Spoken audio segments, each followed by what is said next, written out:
안녕하세요. 동파는 가게 대표사원 김강주입니다. 그동안 걱정하고 있던 일이 마침내 터졌습니다. 지난주였죠. 남양주 동부 새마을금고가 파산했습니다. 부동산 건설업자한테 무려 수백억 원을 빌려주었는데 그 가운데 100억 원 넘는 돈을 사실상 떼었습니다. 자, 일개금고가 100억 원 넘는 돈을 사실상 떼었다. 파산할 수밖에 없는 거죠. 부동산 건설업자들한테 돈을 빌려준 것, 이른바 PF 대출이라고 하는데, PF 대출은 새마을금고뿐만 아니라 총체적으로 부실화되어 있습니다. 왜냐하면 최근 금리가 가파르게 올랐고 부동산 경기가 가파르게 꺾였고, 자, 그 영향이죠. 자, 그 가운데 새마을금고 PF 대출 부실화가 가장 심각하고, 또 새마을금고 가운데서도 가장 심각한 지점이 이번에 터졌다, 이렇게 이해할 수 있겠습니다. 어쨌든 지난주에 이 뉴스가 나가니까 당연히 새마을금고 다른 지점에 돈을 맡기셨던 분들은 간이 철렁했죠. 또 저축은행, 이 금융권에 맡기셨던 분들도 화들짝 놀랐을 겁니다. 그러나 먼저 말씀드릴 것은 우리가 알고 있는 것처럼 예금자 보호법은 법규는 조금 다르지만 결과적으로 동일하게 다 적용됩니다. 그래서 5천만 원 이하까지는 아무 걱정 없고, 그렇다면 5천만 원 넘는 분들은 결론적으로 크게 걱정할 일은 아닙니다. 물론 간단한 일은 아니지만 크게 걱정할 일은 아닙니다. 그래서 오늘은 이번에 터진 새마을금고 사태가 앞으로 우리 금융권이나 경제에 어떤 영향을 줄 것인지, 또 하반기 여러 가지 우리 경제 관련 이벤트들하고 또 미국 금리 인상하고 어떻게 연결되어서 영향을 줄 것인지를 한번 살펴보고, 그렇다면 우리는 무엇을 어떻게 준비해야 할까, 그것까지 같이 정리하겠습니다. 자, 우선 남양주 동부 새마을금고가 터졌습니다. 자, 새마을금고는 앞서 말씀드렸듯이 금융업권 가운데에서 PF 자금 대출에 대한 부실화가 가장 심각합니다. 6%가 넘는 연체율, PF 자금을 포함해서 6%가 넘는 연체율을 기록하고 있다고 하는데, 이것은 지난해 2배 이상이라고 합니다. 지난해가 3.5% 연체율이니까 거의 뭐 2배 가까이 되는 거죠. 자, 그런데 그 영향으로 인해서 최근 2달 동안 새마을금고에서 무려 7조 원의 뱅커런, 실제로 발생한 게 7조 원의 자금 이탈이 발생했습니다. 정말 심각한 거죠. 자, 그런데 더 중요한 것, 바로 경제는 심리라는 거죠. 설령 새마을금고 중앙에서 이야기하는 것처럼 새마을금고 전체적인 유동성은 문제가 없다, 일부 지점의 문제일 뿐이다 라고 이야기하지만 알 수 없는 거죠. 7조 원이 2달 동안에 빠져나가고 그것이 계속 뱅크런이 일어나면 뭐 알 수는 없는 거죠. 자, 우선 최근 새마을금고 남양주 동부 파산 한번 정리하겠습니다. 600억 원의 PF 대출 가운데 회수 불가능한 채권이 130억 원, 그것 때문에 망했고요. 자, 새마을금고 중앙회에서 우선 회수가 불가능한 채권 130억 원 전액을 인수하고 떠안고 지역 내의 다른 우량금고인 화도 새마을금고와 인수합병으로 일단 정리하고 있습니다. 동부 새마을금고는요, 자산이 3,159억 원, 꽤 오래된 지점입니다. 회원 24,987명, 굉장히 많죠. 남양주시에 소재하고 있는 7개 새마을금고 지점 가운데 아주 꽤 우량금고였다고 합니다. 실제로 지난 2022년에도 20억 원이 넘는 단기 순이익을 달성했다고 하네요. 1개 금고가 1년 동안 영업해서 장사해서 20억 원이 넘는 이자 이익을 남겼다. 이거 상당히 장사 잘한 거죠. 그런데 한 방에 갔습니다. 한 방에 갔다고 생각하니까 어떤 기억이 다시 소환됩니까? 얼마 전입니다. 미국의 실리콘밸리 은행이 정말 갑자기 파산했습니다.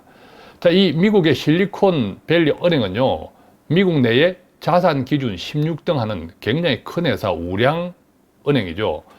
2023년 3월 10일 날에 순식간에 파산했습니다. 뱅크런에 대한 뉴스들이 나오기 시작하고 정말 불과 얼마 되지 않아서 파산했죠. 물론 이번에 새마을금고 파산을 미국 실리콘밸리 은행에다가 견줄 것은 아닙니다. 그죠? 자, 새마을금고 이번에 남양주 동부는 새마을금고 내에서 아주 작은 어떤 의미에서 지점에 불과했고, 실리콘밸리 은행은 미국 내에서도 자산 기준 16등 폭등했던 굉장히 큰 은행이었다라는 거죠. 그렇지만 제가 말씀드리고 싶은 것, 경제는 심리다. 한순간에 무너질 수 있다라는 말씀을 드리고 싶습니다. 실리콘밸리 은행도 2008년도에 워싱턴 뮤추얼 붕괴에 이어서 미국 역사상 두 번째로 큰 규모의 은행 파산이었죠. 이건 역시도 경제는 심리다. 사람들이 돈을 빼기 시작하니까 너도 나도 불안해서 돈을 빼고 결국 순식간에 망한 거죠. 새마을금고도 마찬가지라는 거죠. 최근 2달 동안 7조 원의 뱅크런이 있었습니다. 그렇기 때문에 알 수 없다. 즉 경제는 심리다라는 거죠. 자, 그림에 나오는 것은 최근 새마을금고 연체율입니다. 오른쪽에 6.40 갑자기 확 치솟았죠. 그러니까 금리 인상이 계속 이루어지면서 금리가 높은 금리로 계속 치솟으면서 지난해 연말부터 갑자기 이렇게 치솟은 겁니다. 자, 특히 새마을금고 가운데 연체율, 상위 지점 연체율이 수도권 A금고 32.36%, 수도권 B금고 27.56% 등등인데 이번에 터졌던 것이 수도권 A금고 아니었는가 생각이 듭니다. 자, 새마을금고 중앙회에서 그래서 자체적으로 지점들의 경영 실태를 평가했다고 합니다. 지금 그림에서 나오는 것처럼 1등급에 속하는 경영이 지점은 113개에 불과해요. 새마을금고가 전국에 총 1,300개 가까이 있습니다. 1,300개 가까이 있는데 1등급은 113개밖에 안 된다. 조금 의외죠. 2등급이 많습니다. 882개. 그 다음에 3등급 이하는 조금 경영이 개선되어야 되는 지점들입니다. 3등급이 192개, 4등급 10개. 이것은 거의 뭐 정리되어야 되는 지점들이겠죠. 조금 더 구체적으로 보니까 전국에 1294곳의 금고 가운데 3분의 1에 달하는 413곳의 지점이 유동성 비율이 100% 미만이라고 합니다. 무슨 말입니까? 돈을 맡긴 사람들이 돈을 달라라고 한꺼번에 들이닥치면 다 돌려줄 수 없다. 자, 그 뜻입니다. 유동성 비율이 100% 미만이다. 그러니까 이번에 그 가운데 하나, 남양주 동부 새마을금고 파산한 것은 어떤 의미에서는 시작에 불과할 수 있습니다. 그래서 간단한 문제는 아닙니다. 그런데 중요한 것, 아직은 새마을금고만의 문제로 일단 그쳐 있습니다. 예컨대 새마을금고 추진 잔액은 최근 2달 동안 7조 원이 감소됐다고 했잖아요. 뱅크런이 일어났죠, 실제로. 저라도 돈을 빼겠습니다. 그런데 상호금융, 이저축은행 상호금융 수신 전체를 보면 같은 기간 동안 9조 원 이상 증가했습니다. 어떤 의미에서는 새마을금고에서 돈을 빼서 이 금융권, 조금이라도 예금 금리가 시중은행보다는 비싼 같은 이 금융권 업권 내로 이동했다라는 점이 굉장히 중요합니다. 그래서 상호금융 수신 잔액은 오히려 9조 원 이상 증가했고, 신용협동조합은 뭐 새마을금고랑 비슷하게 보면 되는데 이 신용협동조합 수신액도 1조 원 이상 수탁이 증가되어 있는 현상. 자, 그래서 정리해 보면 아직은 새마을금고 자체의 문제로 그쳐 있다는 것, 또 같은 이 금융권에서도 새마을금고 문제로만 국한되어 있다는 것, 이것이 굉장히 의미 있는 것이다. 그런데 중요한 것은 자영업자들의 5대 은행, 시중은행 대출 연체액도 굉장히 증가하고 있습니다. 76% 지난해 대비 증가하고 있고, 그 결과 자영업자 대출액이 사상 최고를 찍고 있습니다. 1,033조라고 합니다. 연체율은 지난 8년 동안 최고를 기록하고 있고, 뉴스를 들으셨던 분들은 아시겠지만 그동안 이제 코로나 때문에 자영업자 대출을 계속 상한 유예를 한 3년 정도 해주고 있었는데 올 가을부터는 은행들이 유예를 해주지 않겠다라는 것을 원칙적으로 정했다고 합니다. 자, 그래서 특히 소득이 적은 자영업자들이 문제겠죠. 또 다중채무자들이 문제입니다. 이분들은 제2금융권의 대출도 당연히 많겠죠. 그래서 만기 연장도 계속 유예를 해주는 것이 올해도 필요하다라는 이야기가 있는데, 자, 그런 것들은 정부에서 조금 적극적으로 고민하고 있더라라는 것도 함께 생각하면 좋겠고요. 자, 어쨌든 지금 새마을금고 문제는 아직은 새마을금고 문제로 국한되고 있다, 관리되고 있다. 이게 굉장히 중요한데, 그나저나 이러나 저러나 어쨌든 시중은행의 돈들, 즉 시중에 돈은 유동성은 점점 부족하다고 합니다. 그러다 보니까 은행 대출금리가 올 상반기에 좀 떨어졌지 않습니까? 지난해 하반기에 크게 올랐다가 은행 대출금리도 반년 만에 다시 상승으로 전환하고 있는 것, 이것도 걱정해야 될 필요가 분명히 있는 거죠. 핵심은 뭐냐면요, 문제는 우리나라 기준금리입니다. 지금 보시고 있는 그림은 한국과 미국의 기준금리 차이입니다. 한국은 지금 3.50이죠. 미국은 5.0에서 5.25입니다. 미국은 뭐 주정부에 따라서 각각 다르게 금리 정책을 가져갈 수 있기 때문에 범위만 정하는데, 이번에 범위가 5.0에서 5.25죠. 그래서 우리는 항상 금리 상담 5.25를 기준으로 하면 한국의 기준금리 3.50이랑 1.75 차이 나는데 1.75도 역대급입니다. 옛날 같으면 이 역대급의 기준금리 차이가 나면 외국인의 자금이 본국으로 탈출하는 경우가 많죠. 근데 아직은 그런 조짐은 오히려 없었습니다. 오히려 환율 방어도 그것에 비하면 잘하고 있는 셈인데, 그 이유는 한국의 주식들이 지난해 다른 나라들보다 훨씬 많이 빠졌고, 그래서 외국 자금들이 값이 싼 한국 주식을 사기 위해서 올 초에 많이 들어왔습니다. 그래서 달러가 많이 들어왔으니까 환율 방어가 자동적으로 이루어진 거죠. 근데 문제는요, 이제 하반기잖아요. 하반기에 어떻게 될까? 금리를 미국에서 올릴 수도 있잖아요. 그죠? 자, 그런데 지금 현재 한국은행의 고민은 따라 올리지도 못하고, 왜냐하면 쭉 보았지만 이번에 뭐 새마을 금고 터진 것도 금리 때문이고, 따지고 보면 또 자영업자 연체도 심각하고, 하반기에 대출 상한 문제까지 맞닥뜨리면 뭐 여러 가지 한국은행이 올리기도 힘들고, 그렇다고 내릴 수도 없죠. 한국도 인플레이션이 심각한 수준, 즉 물가 우리가 굉장히 비싸졌잖아요. 자, 그렇기 때문에 뭐 내릴 수도 없습니다. 그래서 한국은행의 고민이 올리지도 내리지도 못한 이런 행편인데, 자, 이런 것을 생각하면 저는 일본이 생각나요. 일본이 금리를 못 올리는 나라거든요. 자, 구체적으로 보면요, 일본은 국가 부채가 이번에 사상 첫 1000조 엔을 돌파했습니다. 요즘 뭐 일본 돈이 조금 내려서 그렇지만, 일반적으로 그냥 일본 돈 엔과 원화의 비율을 한 10대 1 정도로 보면, 일본 국가 부채가 1000조 엔을 돌파했으니까 원화로 따지면 일경을 돌파했다라는 뜻이죠. 일본의 국가 부채는 전 세계 1등입니다. 국가 부채, GDP 대비 국가 부채 비율이 지금 그림에 본 것처럼 일본이 263.1, 한국은 어떻게 됩니까? 뭐 50% 정도로 알려져 있죠. 자, 그것에 비하면 일본은 GDP 대비 한국보다 무려 뭐 5배 가까이 차이 나는 엄청난 국가 부채를 가지고 있죠. 자, 그렇기 때문에 일본은 금리를 못 올립니다. 올리기가 힘듭니다. 왜냐하면 금리를 올리면 국가 부채, 국가가 빚쟁이 국가이기 때문에 국가의 재정적인 이자 부담이 굉장히 커지기 때문이죠. 그래서 일본의 금리가 1% 오르면 정부가 부담해야 되는 이자만 GDP의 약 2.7%라고 하는데, 우리 원화로 따지면 약 100조 원입니다. 100조 원. 엄청나죠. 그래서 일본은 금리를 올리기 힘들고, 지난 2022년에도 유일하게 일본만 금리를 올리지 않았습니다. 그죠? 올리지 않았죠. 못 올린 거죠, 사실은. 자, 그런데 한국도 마찬가지 입장에 지금 처해 있습니다. 일본은 국가 부채 때문에 금리를 한 번도 못 올리는 나라가 되어 있지만, 한국은 가계부채가 300조 원이라고 하거든요. 개인 가정의 가계부채가 1726조, 1800조를 찍었고요.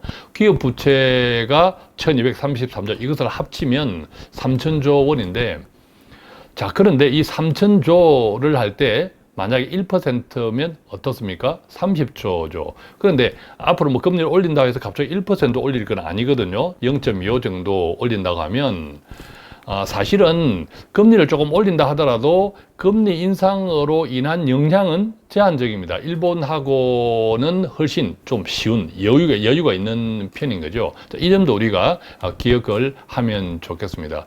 자, 그런데 최근에 우리가 연준에서 파월이 7월달, 9월달 금리 인상을 할 수도 있다, 이런 이야기를 하잖아요.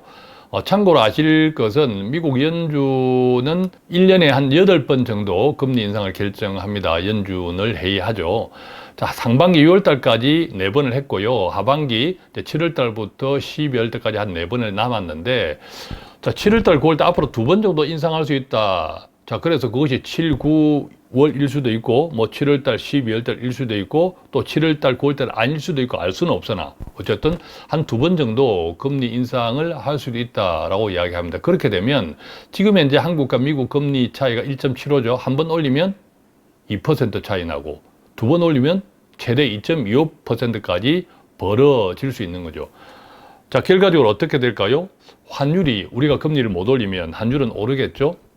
그 다음에 당연히 자금 유출이 조금 더 심각해질 수 있습니다. 만약에 한미 금리 차가 2%, 2.25%까지 벌어지면 한국 금리를 못 올려서 미국 투자자 입장에서는 돈을 옮기는 것만 하더라도 2% 이상의 수익을 그냥 무위험 수익을 얻는 거거든요. 자, 이 미국 투자자들, 외국인 투자자들은 큰 돈을 운용하기 때문에 1%, 2%는 엄청난 돈이죠. 돈 자금 규모가 어마막대하기 때문에, 그죠? 자, 그래서 자금 유출이 좀 심각해질 수 있다. 또 상반기에 값이 싸다고 해서 외국 자금이 많이 들어왔는데 대신 좀 올랐잖아요. 큰 기업들 중심으로. 그래서 자익 실현까지 한다 이러면 여러 가지가 악재가 한꺼번에 겹칠 수 있는 거죠. 거기에다가 새마을금고라든지 이런 대출 연체 이런 것들이 이제 같이 맞물려서 생각할 수 있는 거죠. 아까 보았듯이 자영업자 대출액이 사상 최고를 찍고 있고 연체율도 8년 내에 최고치를 기록하고 있다라는 건데, 한 가지 조금 다행스러운 점은 바로 우리나라 이제 무역 수지입니다. 최근 무역 수지가 계속 적자였죠. 적자였다가 이번에 6월 달 기준으로 처음으로 흑자, 16개월 만에 흑자로 돌아왔었습니다. 자, 그림에서 보는 것처럼 최근 무역 수지가 16개월 만에 흑자, 왼쪽에 계속 파랗게 적자였는데, 파랗게 질려 있었는데 6월 달에 살짝 빨갛게 부끄럽게 빨갛게 흑자가 조금 기록했죠. 물론 이것들을 조금 내용을 구체적으로 들여다보면 지금 그림은 최근 수출입 실적 추이인데 빨간 선이 수출 증감률입니다. 지난해 동년 대비 수출 증가율은 아직도 마이너스 6%, 지난해에 못 미칩니다.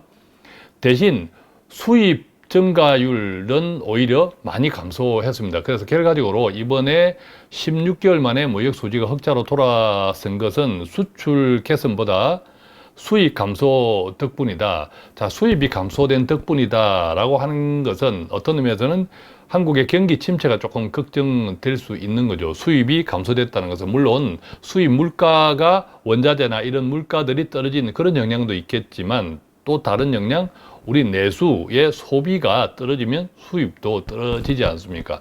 그래서 이것저것 종합해 보면 비록 16개월 만에 무역 수지는 흑자로 돌아섰지만 이것은 분명히 긍정적인 것. 16개월 만에 흑자로 돌아섰으니까 그 내용을 보면 그냥 기뻐할 만한 것은 아니다. 이제 그 다음 추이들을 좀 살펴봐야 된다. 하지만 지금까지 쭉 말씀드렸던 것들 우리가 걱정들을 많이 하고 있잖아요, 당연히.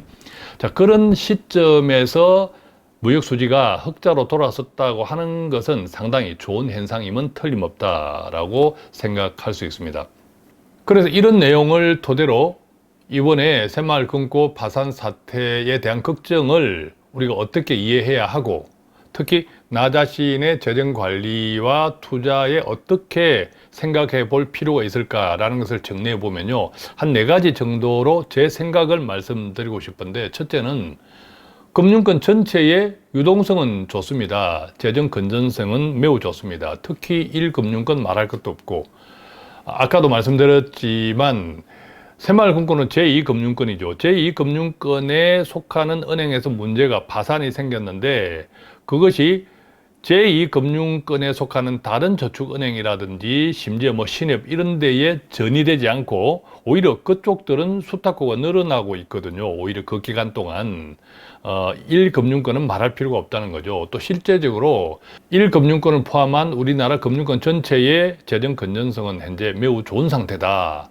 자, 그래서 너무 심각하게 걱정할 것은 아니다. 물론 개인적인 좀 준비는 필요할 수 있겠죠. 그래서 외부 요인, 즉 환율이 급등한다든지 달러 유출 이런 등등을 잘 관리한다면 금융위기와 같은 내용들은 뭐 거의 없다, 저는 그렇게 생각하고요. 그러려면 정부가 물론 그러고 있겠지만 적극적인 관리가 필요하고, 또 한국은행에서도 최소한 1회 정도, 한 번 정도의 금리 인상은 저는 필요하다고 봅니다. 한미 금리 차를 너무 벌리는 것은 부담스럽거든요. 지금도 부담스러운데, 또한 앞서 말씀드린 대로 0.25 정도를 인상한다고 해서 우리나라 가계부채에 미치는 영향이 그닥 크지는 않습니다. 1%를 올리는 것은 아니기 때문에, 그런 등등을 종합적으로 생각하면 한국은행도 최소한 1회 정도의 금리 인상은 필요하지 않을까 생각이 들고, 세 번째는 개인에 적용해 보면 너무 높은 금리를 찾아서 이동하시는 것보다 마음이 편한 금리, 안전한 금리, 예컨대 한 1% 정도, 뭐 2% 정도 작더라도 당분간은 마음이 편안한, 이자 소득은 조금 줄어들 수 있으나 내 마음이 편안한 것이 특히 노후에 첫째이지 않습니까? 그래서 그런 점을 생각할 때 높은 금리를 찾아 이동하는 것보다는 마음이 안전한, 편안한 금리를 택하면 좋겠고요. 당분간은. 또한 대출 관리가 매우 중요하겠죠. 요즘 예컨대 뭐 집값이 조금 오른다, 이런 이야기들이 많아서 집값이 앞으로 오를 것 같아. 그래서 오히려 내가 무리한 대출을 받아서 집을 덜컹 사 놓으면 아주 큰일 날 우려가 있으니까. 또 기존에 다른 대출이 많은 분들도 이자가 이미 오르고 있잖아요. 자, 그렇기 때문에 철저하게 생활비를 줄이고 해서 허리띠를 졸라매면서 대출 관리가 좀 적극적으로 할 필요가 있겠다, 이런 생각이 들고, 그리고 네 번째는 이제 주식 투자하시는 분들, 주식 시장 변동성은 조금 확대될 가능성도 있죠. 그러다 보니까 개별 종목에 직접 투자하는 것은 좀 보수적으로 할 필요가 있다. 그 다음에 그럼에도 불구하고 저는 장기 적립식 투자는 여전히 유효하다고 봅니다. 한국 경제가 작은 경제가 결코 아니거든요. 그리고 돌아보면 항상 위기들은 있죠. 그래서 오히려 시장이 조금 나빠진다고 할 때 장기 적립식으로 매달 계속 투자하는 이런 전략들은 장기적으로 저는 괜찮다라고 생각을 합니다. 자, 오늘은 이렇게 해서 최근 불거진 남양주 동부 새마을금고 부실, 그래서 지점이 하나 사라졌죠. 굉장히 가슴을 쓸어내린 분들이 많았을 건데 관련해서 함께 좀 정리를 해보았고, 결론적으로 금융위기 가능성은 매우 적다라고 생각을 하고요. 대신 투자라든지 재정관리 측면에서는 개별적으로 좀 보수적인 접근이 필요할 때다, 이렇게 정리해 드릴 수 있겠습니다. 물론 제 개인적인 생각이지만 오늘 이 방송을 듣는 분들께서 경제를 이해하고 자신의 재정 관리를 하는 데 있어서 조금이라도 도움 되었으면 좋겠습니다. 고맙습니다.